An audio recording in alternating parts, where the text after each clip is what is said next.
Well, hello everyone, and we are now entering week 7.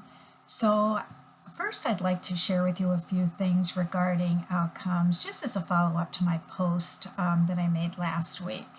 So when you develop your outcomes, you want to be sure that they're specific and that they're measurable. And if you have two verbs in your outcomes, such as recall and describe, or remember and recall, or evaluate and analyze, how do you plan on measuring those? If they meet the recall verb but not the describe, are you going to be able to say that they've met that outcome that you've developed? It would be really hard to do that. So make sure when you write your outcomes you have one verb so that it can be specific and it can be measurable. Another consideration is that when you write a string of criteria, so say maybe you want your students to be able to analyze a list of complications, scenarios, and clinical manifestations, or maybe you want them to remember a list of standards, protocols, and procedures that you've included in your outcome. Again, how are you going to measure all of those? Now, if you have an evaluation tool that does measure those things, that's perfectly fine. Go ahead and use it and write your outcome that way.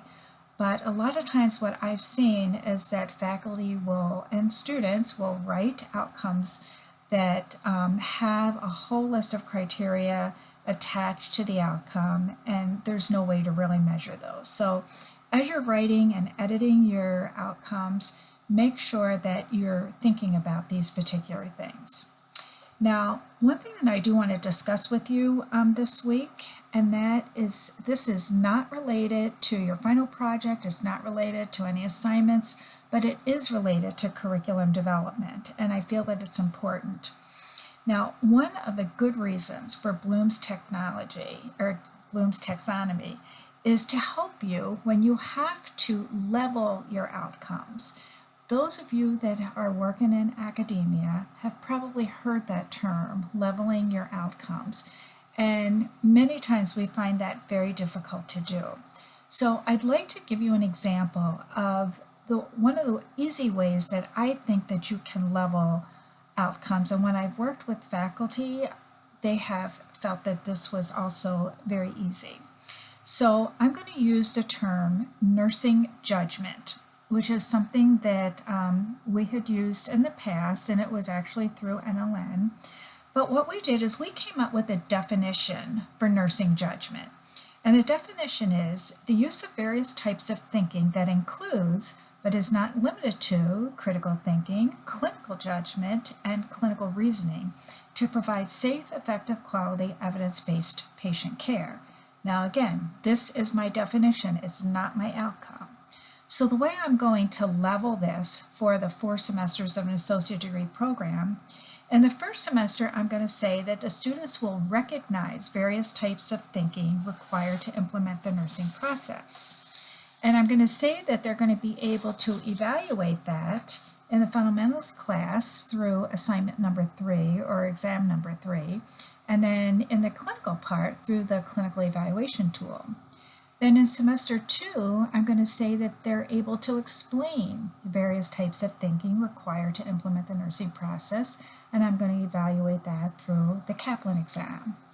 Then when they move on to semester 3, I'm going to say that they're going to be able to apply various types of thinking required to implement the nursing process, and the way they're going to evaluate it is a simulation activity.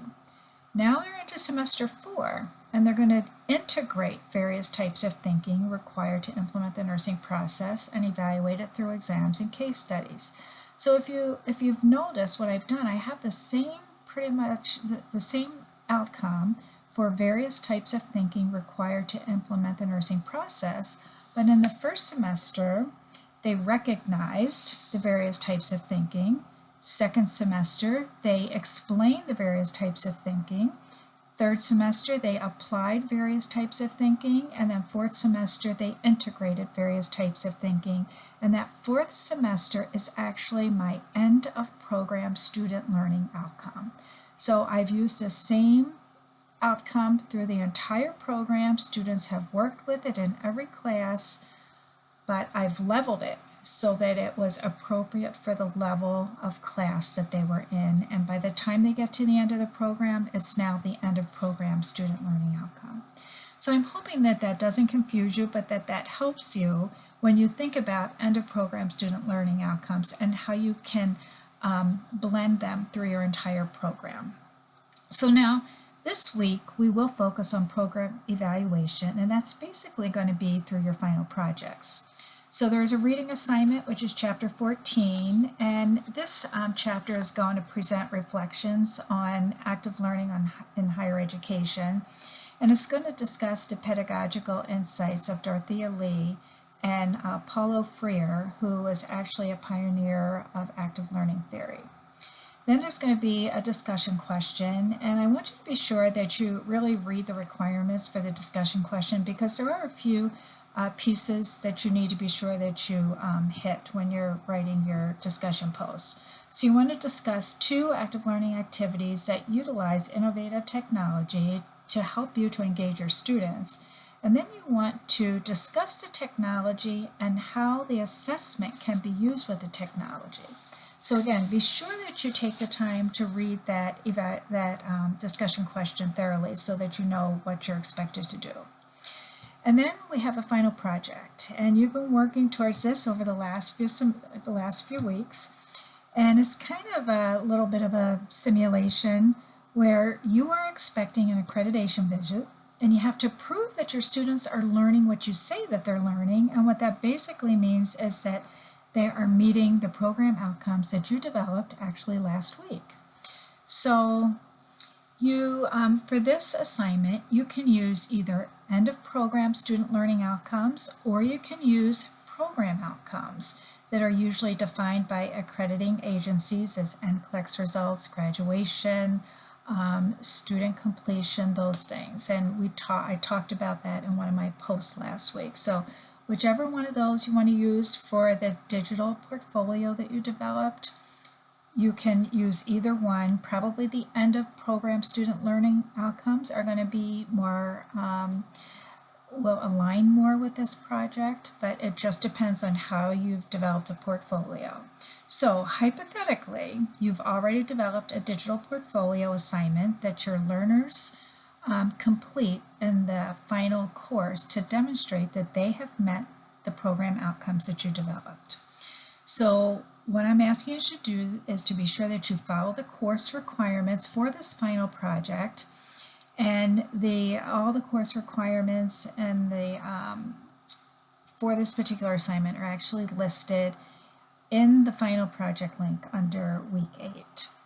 Now the preference is that it's either a voiceover PowerPoint or a video, and do follow the rubric that's provided to you in the syllabus so that you know what needs to be included in this entire project.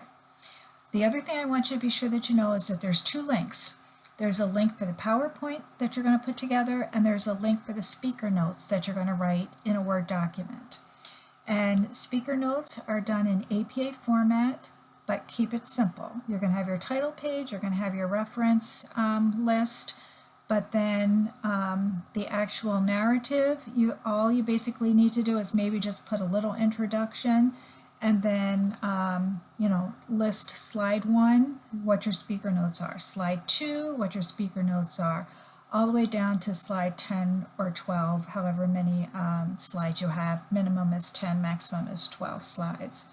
So then you'll have your reference, and then you'll have the rubric in the appendix that you developed to grade the digital portfolio. So that's another piece of this assignment, is that you'll have to develop a rubric to grade the digital portfolio, and you put that in the appendix of this Word document. So do let me know if you have any questions about this assignment or anything for this week, anything that I presented in this video today. This is our plan for week 7, and I'm going to look forward to reading your discussion post and your final projects that you're going to submit this week. So have a great week, everyone.